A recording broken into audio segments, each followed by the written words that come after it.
This is the Bates Bobcast, our weekly podcast where we take a look at the week that was in Bates athletics. My name is Aaron Morse, and this week we're talking to a pair of NESCAC champions for the track and field program. Plus, the baseball team swept Colby, and the softball team won another thriller against Trinity. All that and more coming up on the Bates Bobcast.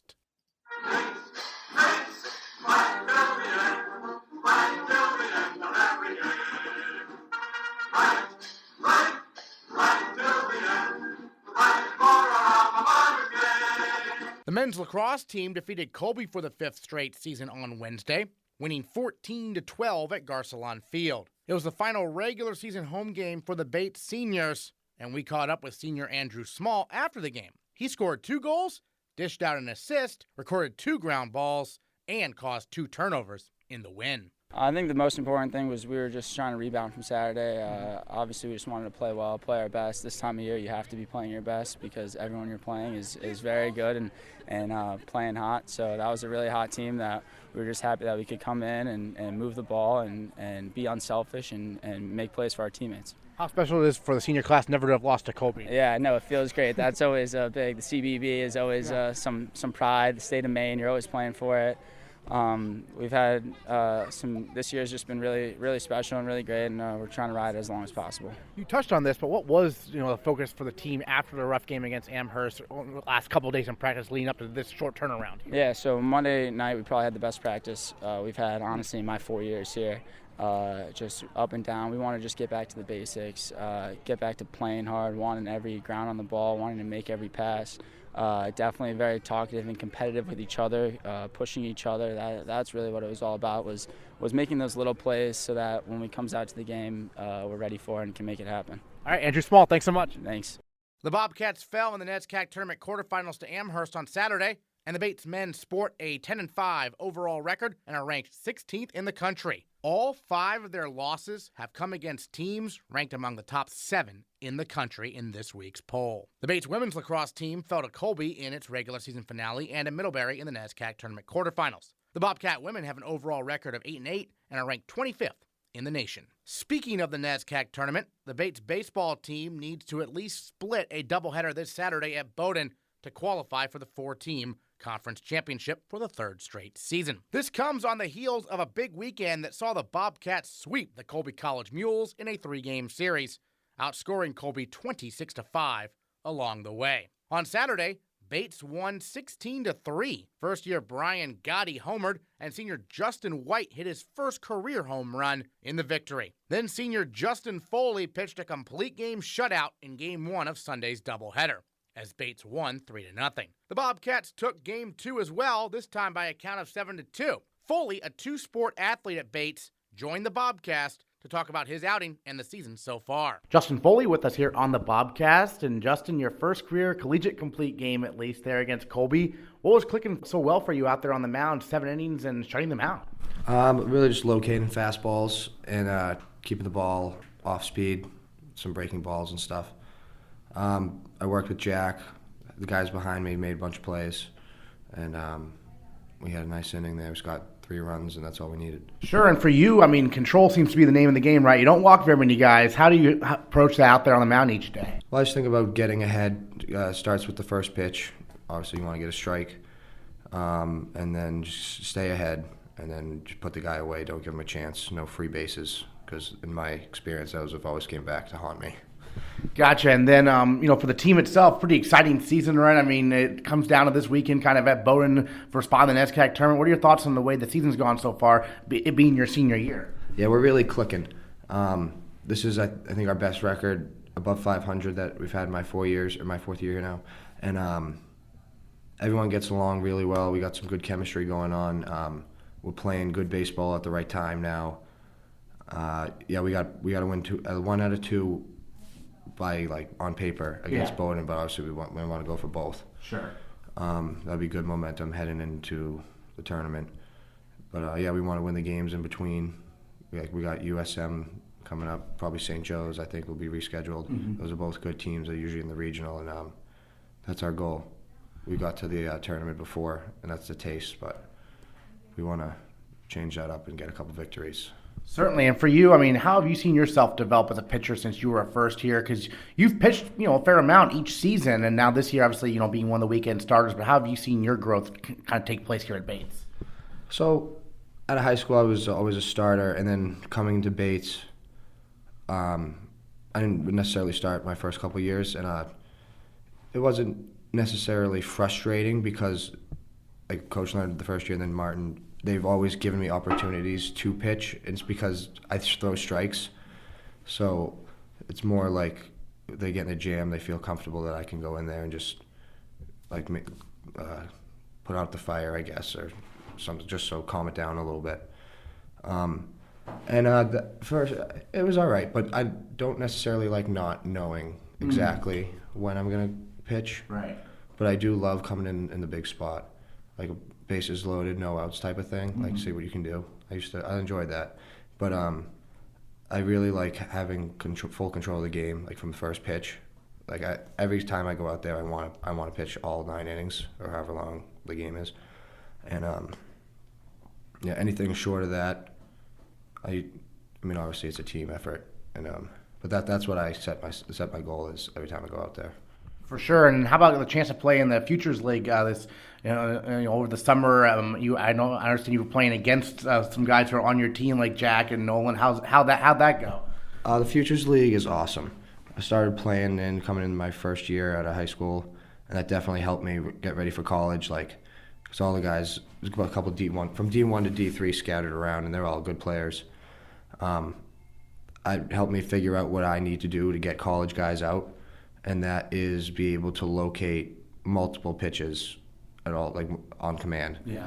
So I really shaped up being able to locate a curveball, and I've had some trouble with my changeup this year. I think I figured it out again. So stuff like that, really being able to change sides of the plate, like throw the ball inside and not hit the guy type of thing, or not be afraid and leave it over the middle, because that'll happen. That was fun. And playing against Nolan, Smitty, and Jack, that's always a blast. I know Jack's going back this year. He's going to Nashua. I played up there. That's a great program. He's going to have fun there. It's closer to home for him. But, it was always fun. Down in Brockton, the bullpens are right next to each other. Oh. So Jack and Nolan pitched against us a lot in the beginning of the year, but going on, like, schedule started mixing up a little bit. So it would be cool when those 3 guys would be over there. Sometimes I'd hop over the fence. I'd go hang out with them. They had a Tufts pitcher on their bench too, so we just talk. Yeah. It's a great time. Nice. And then, I think I interviewed you when you were a first year, when you were, I think, NESCAC Player of the Week in football as a punter. And I asked you about, playing 2 sports. You said, I guess we'll see how it goes because I don't know yet. How has it gone throughout your time here? I've loved it. Yeah. Honestly, I've never known not being in season. Mm-hmm. So that's going to be a big change for me this summer and in the fall. But we'll get there when we get there. We'll see how that goes. Right. No, but I've loved it. It's been great for me to have 2 groups of guys that I can rely on. Always have somebody sit with in commons. Yeah. But seeing 2 different. Well, now I've had 4 different coaches, but like just being able to see like the different perspectives, take a little bit from each person, see what works with me the best, and apply it to myself. And it's been a lot of fun. Even though we haven't won too many football games, I got my fair share of work, so it's been worth it for me. Right, yeah, you did. And then, any other thoughts on this weekend? Doubleheader at Bowdoin coming up, because I mean it's do or die, sort of, right? Yeah, it is. They're going to be important games. I know Nolan's going to go game 1. I'll go game 2. Yeah. We're going to be hungry for it, though, so we got to play well. It starts with we're focused on USM first. We got to play well against them, and then good week of practice, and then it was a close game, 3-2 when we played them. It's going to be a good weekend, competitive, and I wish it was at home, but what are you going to do? All right. Well, Justin Foley, we're looking forward to the weekend. Hopefully NESCAC tournament after that. Thanks so much. Yep, thank you. The Bates softball team has qualified for the NESCAC tournament for the 2nd straight season. Bates will take on number 3 nationally ranked Williams this Friday at 5 p.m. on the campus of Tufts University. Over the weekend, the Bobcats dropped a trio of heartbreakers to Bowdoin, but Bates did win a thriller against Trinity, finishing the NESCAC regular season schedule with a record of 5-7. In Sunday's game against the Bantams, first-year Janell Sato delivered the game-winning single in the bottom of the 9th as Bates won 5-4 for the Bobcats' second win against Trinity this year in 3 games. Sato sports a .427 on-base percentage this season, tops on the team. She takes us through her game-winning hit and how she's enjoying Bates so far, having grown up in Hawaii. I was just basically looking to drive in a run. It was Kennedy who led off, and then she got a single, and then Aaliyah had a perfect bunt, which she got on safe, and I turned to coach. I looked down third base line, and I was like, I have to find a pitch to drive in this run. We was battling throughout till the 9th inning, I think. It was definitely one of those games where we had to grind out one more run, and I guess my goal was just to hit a line drive to score that run. This was your first walk-off hit, I'm pretty sure, in college. How many did you ever have any in high school or club ball or anything like that? I think I had a few in club ball or in high school, but this definitely was one of the highlights of my season. It was one of the best games. The feeling after I hit the ball was amazing, and I couldn't have done it without my teammates and my coaches. What was it like, being mobbed by your teammates after getting the hit? It was an amazing feeling. I couldn't have done it without their support, so it was just a great feeling. So you're from Hawaii. You have a teammate at Bates who were teammates in high school, Candy Ishii, in Hawaii as well, and now she's at Bates here with you as also. How did this development go in terms of playing ball in Hawaii growing up and then coming to Bates for college? Well, I'm so happy that Kennedy and I kind of picked the same school. I guess coming from Hawaii, like going to the East Coast, it was a huge adjustment. But definitely having Kennedy by my side, me playing second, Kennedy playing short, that just made the whole transition a lot better. And I have been playing with her since maybe 10 and under, playing softball. We had the same coaches. We went to the same high school. She's like a sister to me, and we do everything together, and I'm so grateful for her. Were you a double play combination in high school also, or? No, we weren't. I actually, in high school, all 4 years I played catcher, so Kennedy was there at shortstop, and she was always there catching my throwdowns, but definitely playing second base and she playing short, it's a different dynamic. And I'm grateful that she's there. She helps me through, this is the first season I actually played second base, so she helps me kind of discover like what I have to do as a second baseman, and we communicate every play, and so I'm glad that she's there. Yeah, so having never had played second base before, what was your reaction when coach was like, we need you there? So during, I guess, Florida, she came up to me and she said, Janell, can you play second base? And I was like, sure, I don't mind trying it. I guess I could. I played catcher basically my entire life, and I was like, yes, let's try second base. And like she said, she told me it was going to be a learning experience, and it definitely was. Through each game, I learned a little more, and if I had any questions, I went up to coach and asked her how I would be able to do something differently, and she really helped me through the process. Definitely all my teammates helped me, and it was. I love second base now, but it was definitely a transition from catcher. What about Bates appealed to you during the process of looking for colleges? Oh, definitely the academics and the seasons. And coach introduced me to Bates, and I was interested in bio and the science departments, and everything about Bates. It seemed like a family community, and that's what I loved, and so it definitely drew me to Bates. That's interesting you mentioned the seasons, right? Because growing up in Hawaii, it must have been pretty much sunny all the time, and here you have real seasons. That's an appeal for you? Yeah, definitely. Yeah. I actually have never seen snow before, so coming to Maine, notoriously for snow, I was like, oh my gosh, like I love snow. My teammates were like, I think she's crazy, like she loves snow this much. The first snow, Kennedy and I were wearing shorts, and we're just like, wow, this is beautiful. It was kind of like glitter falling from the sky. And I told coach, I love snow, I love the seasons. It's something really different that we don't really get to experience in Hawaii. But so far I'm loving it. Excellent. So academically, you mentioned that being an appeal also. What are some classes you've taken so far that you found interesting here? I have taken this marine science course that I really found interesting. I didn't really think, going into it, I thought it would be something outside of my comfort zone, maybe like a fun course, and it was definitely fun. I also liked my bio and chem courses, the STEM courses I loved, and my calculus course definitely was a challenge last semester, but I think overall the courses here are amazing. Excellent. And then from a softball perspective, going coming from high school and now playing college, what were some adjustments you had to make initially, maybe in that first Florida trip and coming back here? Definitely bringing your A game every single practice, every single lift, and every single game. I think from high school, there are some days where you don't really have to focus during lifts, or sometimes you just go through the motion, but here in college, every single day has to be your A game, and the intensity has to be up, and your teammates kind of hold you accountable for that. So I think that's the difference. And then you've got the NESCAC tournament coming up here, right? Mm-hmm. Taking on Williams, one of the top-ranked teams in the country there. You played them before, and I know one of the two games was pretty close one. So what are your thoughts on Williams coming up here? I'm actually really excited to play Williams. I think that it will definitely be a challenge for us, but I think we are starting to peak and everyone's coming together. And I think I know we're going to be able to beat them. We're going to have to all come together as a team and depend on one another, and every single girl has to be a little piece to our puzzle. So I think our coaches, everyone believes in us, and I think we can do it.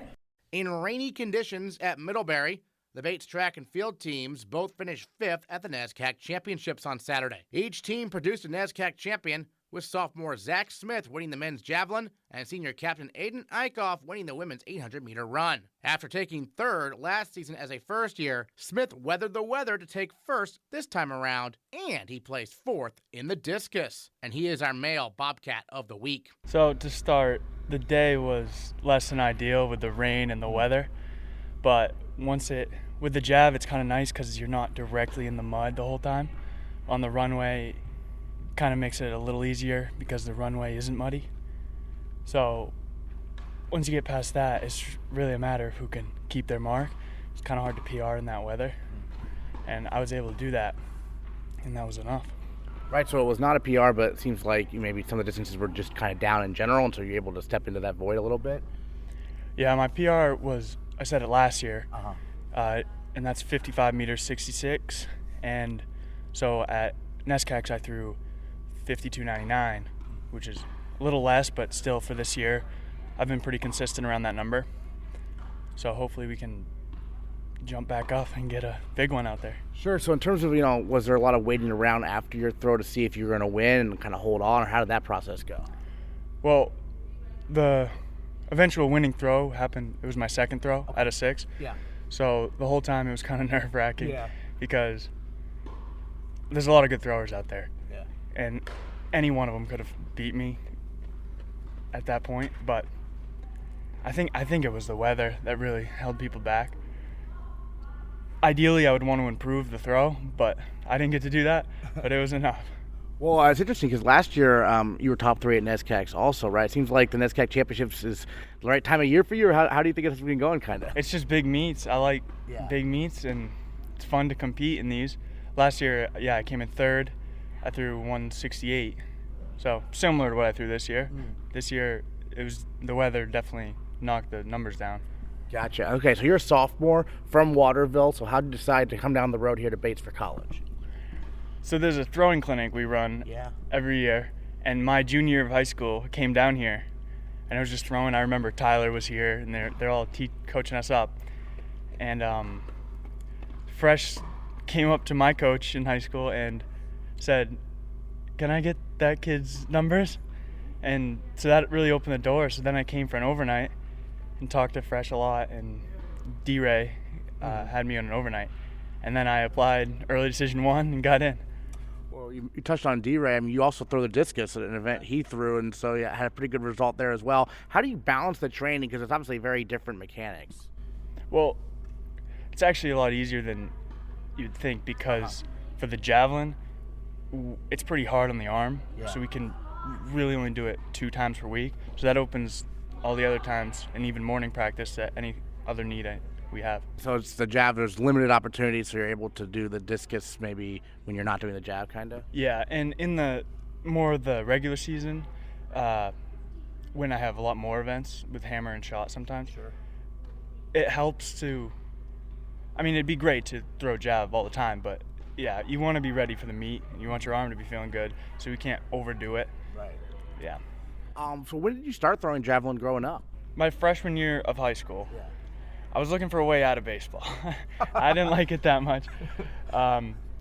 And then my football coach, who was also the throwing coach, said, why don't you join track? It'll just be a good way to start lifting for football and everything like that.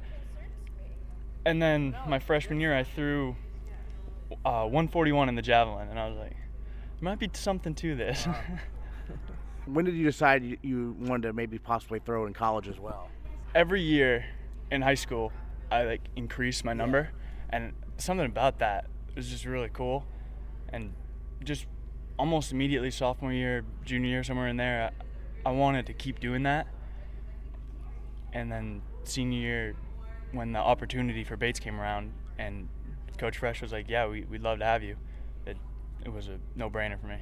Excellent. And so, New England's coming up here. What are you going to be doing, discus and jab again, or are you going to be doing there? Yeah, I'm going to be throwing discus and jab. With New England's, the competition's a lot stiffer, especially in the javelin, which is my focus right now in the later season. Discus is fun, but I'm definitely focusing on javelin. I'd have to throw a pretty big one to be in contention, but hopefully we can do it. Well, yeah, I'm curious, in terms of the jab from a national perspective. I mean, are NCAA something you think about, either maybe not necessarily for this year, but in the future? That's the goal. Yeah. When you're practicing, trying to get better, the goal is to eventually make it to nationals and then do the best I can there. I'm curious, growing up in Waterville, obviously that's Colby's backyard. What do you know about Bates kind of growing up, if anything? Really, all I knew about Bates was the Colby-Bowden-Bates rivalry. Yeah. So I'd always go watch the football games. Sure. I didn't really know much about it till I got to high school. Then it's like, wow, this could actually be an opportunity for me. It seems like a lot of throwers were football players growing up. Do you get that sense as well? I mean, obviously Tyler plays for Bates right here. So a lot of the stories I hear are similar to mine, where the football coach is tied in with track somehow or wants the players to do track just to lift. And then sometimes I fell in love with track, and I think that happens a lot. Excellent. So what's going to be the practice schedule like this week for you? How do you prepare to throw it, at New England kind of? Well, we go a morning practice and an afternoon practice. And one of them's usually a little easier, just to, for jab, just to warm your shoulder up, keep it loose. And then we can throw a little harder. Usually it's 2 different events per day. And then we throw a little harder in the afternoon usually. And with discus, we can throw that a lot because that's not too hard on the body. Gotcha. So it's nice to have 2 practices, I think, to get you ready. For sure. Well, any other thoughts we haven't discussed about, you winning the NESCAC title this year for you? I mean, it's fun. I just really appreciated my team out there, even in the horrible weather, still cheering me on and everything. There you go. Zach Smith, NESCAC champion in the javelin. Thanks so much. Thank you. It's the second NESCAC title in the 800 meters for Eickhoff. Her first place finish came just 2 hours after she finished second in the 1500 meters. And Ayden Eickhoff is our female Bobcat of the week. Finished second in the 1500, but then a few hours later able to win the 800.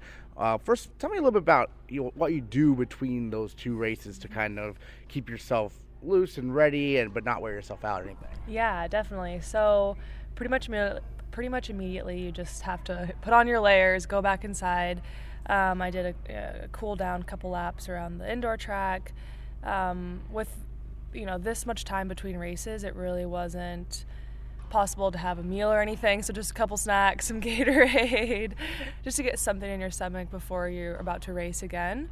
And then I tried to stay inside as much as possible so that my body wasn't trying to keep me warm outside. But it was a little hard because I definitely wanted to be able to support the other events. But if you can just pull up the feed on your phone and and watch what's going on outside. So so it was kind of a stressful hour and a half there, but just definitely stretching, staying warm, having a little bit of energy gel, and going from there.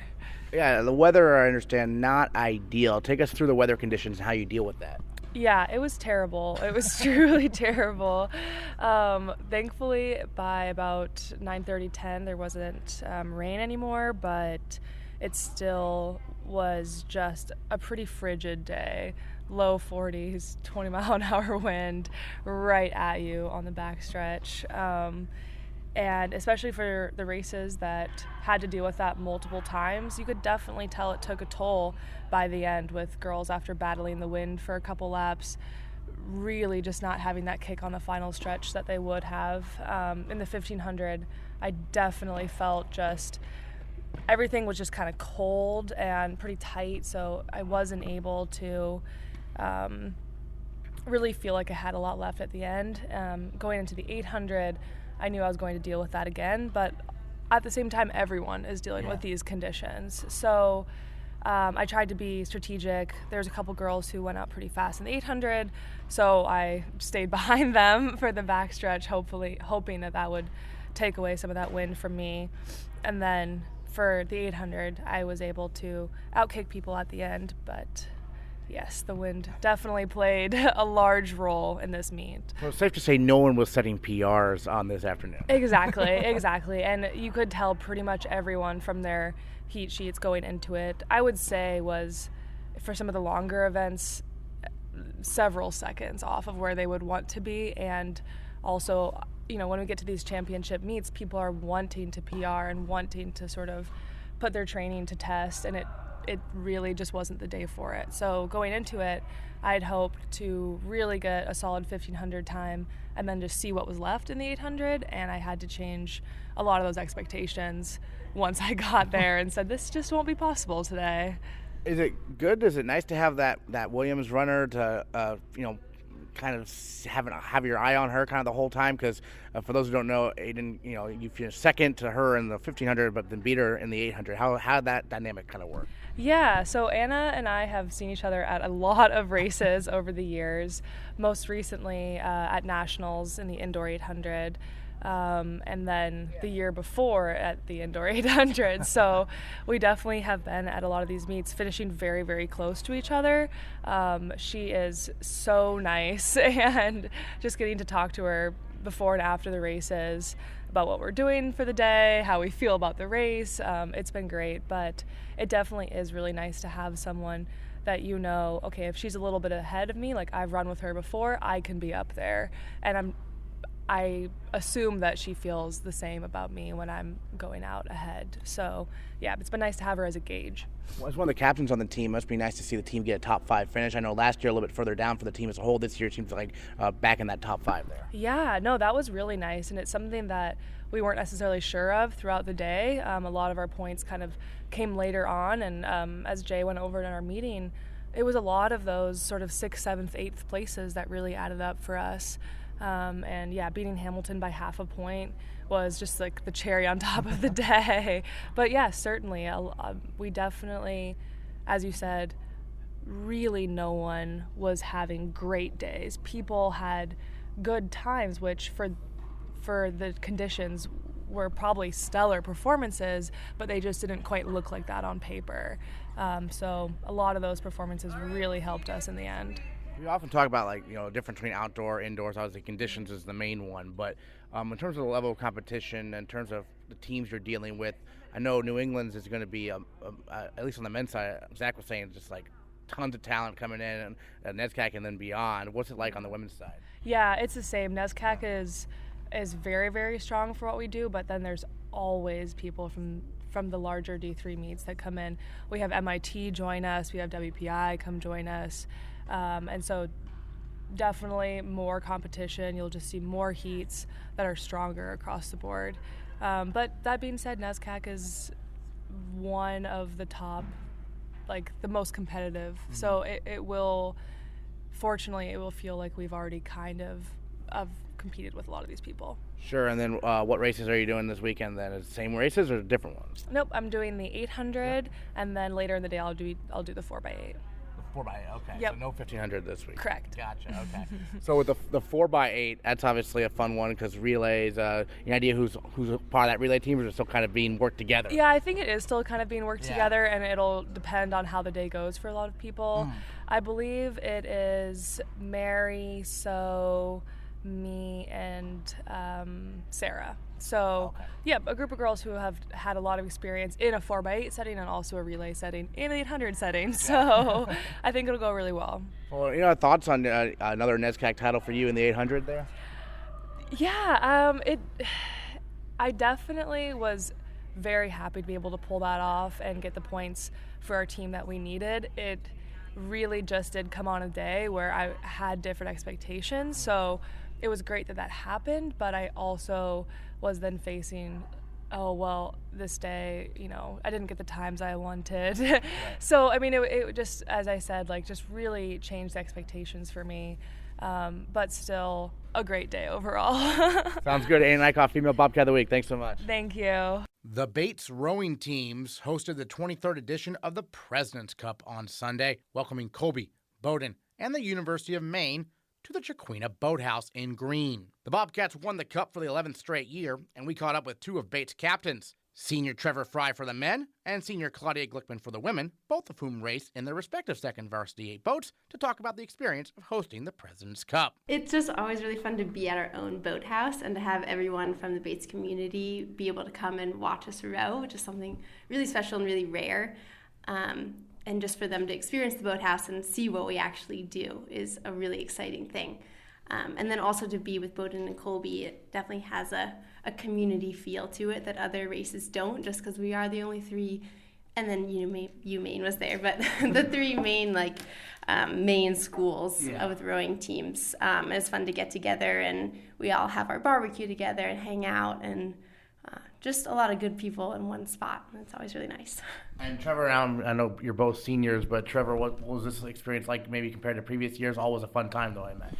Well, it's always a fun time, and I think like Claudia said, a lot of other races that we do, people are pretty kind of closed, and you don't really talk to people from other teams, but I really think the Bates, Bowdoin, and Colby regattas, starting with the CBB Chase we do up at Colby in the fall, and then this and the President's Cup in the spring, is really just a fun time, and it's much more of a family atmosphere. People are hanging out, eating together, you're chatting with people from the other teams.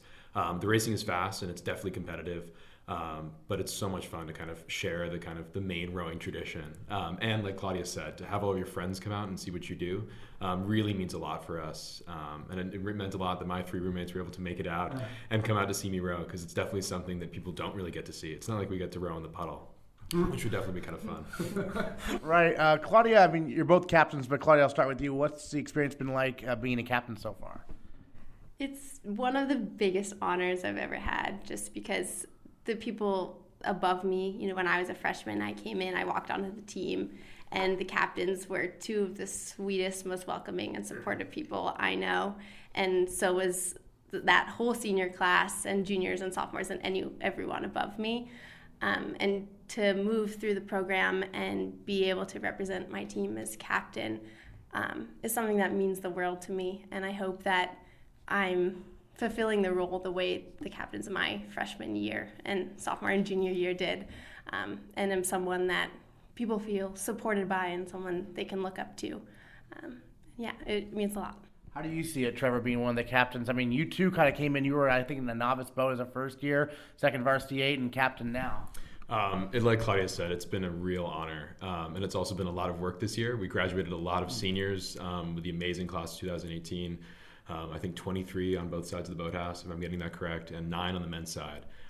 So kind of to step into this leadership role for both me and Eric was definitely kind of a big undertaking, but he's been a great partner to work with, and we have a huge freshman class, and they've definitely kept us busy on all kinds of different fronts.